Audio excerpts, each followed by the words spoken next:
Look, I had some sort of cringy intro planned out, and I did it all. I recorded a 15-minute video, and I deleted everything, because I'm an absolute numpty. I literally don't even know what is wrong with me. Let's just get into it. Welcome back, everybody. I know it's been some time since I've done a Kingdom Come Deliverance video, but I'm back, I'm back, and I'm back to it. Anyway, God. Anyway, welcome back to the video, and there's been some new updates on Kingdom Come Deliverance. The 1.5 patch is out, and they introduced a new video as well. So I'm going to be going over the main points, and if you want to see it all in more detail, there's links in the description to everything I'm talking about. First off, in the video that they were talking about, one of the most interesting things that I got is that they were happy with the sales and the reviews of their game, Kingdom Come Deliverance, so much so that they are definitely plans on making a sequel, which is great, and I can't wait to see what can come of a sequel for Kingdom Come Deliverance, because it was such a great game the first time around. Now, in this patch, of course, there's so many things on the list, I'm not able to go through all of them, but I'm going to go through as many of the main points that I saw so far. First of all, there are over 200 plus bugs fixed, which is great. I'm very glad that the Kingdom Come Deliverance guys are working on all the bugs, because that was the main issue when it was released, and even now there are a lot of bugs in the game. It's an open world game, it's going to get bugs, that's just the nature of the game. But they're going through, they're fixing the bugs, which is happy days and happy people, and happy people makes more happy people and makes many babbies, and then more babbies means more food for us. Now, you may know, if you go into Kingdom Come Deliverance, in the towns and the cities, and well, cities, in the towns at least, you have different reputations. Let's say if you've done a lot of pickpocketing, you've stolen from people, or you are just a general dick in a town, you're going to have less reputation with them. They're not going to like you as much than if you were a nice guy and you did good deeds for them. And this reputation has many different flaws and advantages. For example, if they really don't like you in a town, some of the shopkeepers might tell you to piss off. They don't want you in their shop, and you're going to have to pay like $1,000 just to say, come on, calm down, let's all just be happy children here. So it costs you more money if you don't have much reputation. People aren't going to want you around them, but there are ways to fix this now. If you go into a church and you pay your dues, do some paying to God, and in any good Catholic church you give them a shit ton of money, they will forgive you. Oh God, I've just triggered a lot of people. They will forgive your sins. So if you have a bad reputation in a town, you can pay, it's more money the worse reputation you have, but you can pay money and you'll be able to get your reputation back up. Now, of course, everyone was interested, well, I was interested, does this work? If you've got a bounty on you, can you pay to get it off you? No, I punched a dog, I got a bounty on me. Jesus apparently does not remove the sins of people that punch dogs. So unfortunately, yeah, make sure it's just reputation, it's nothing illegal like that.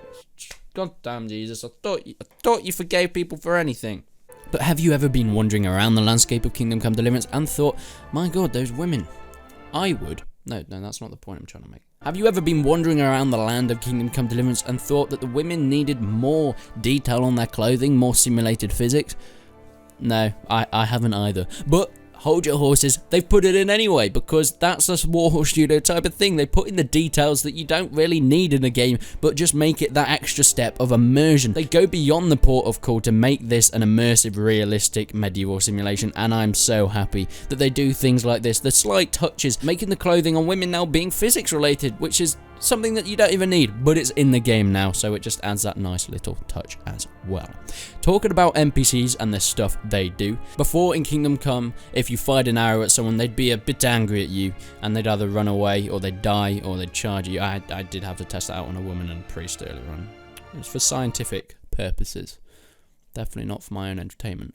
But now in Kingdom Come, even just pointing a bow at someone, they have improved their AI so they will react in different ways. So what different ways are these? Well, it depends who they are as an NPC character. If they're just a random civilian, just doing their own thing, like for example outside this tavern, I pointed my bow at these people having a nice drink, they were just innocent people, they ran off, they got scared, because that's what you would do if someone pointed a bow at you.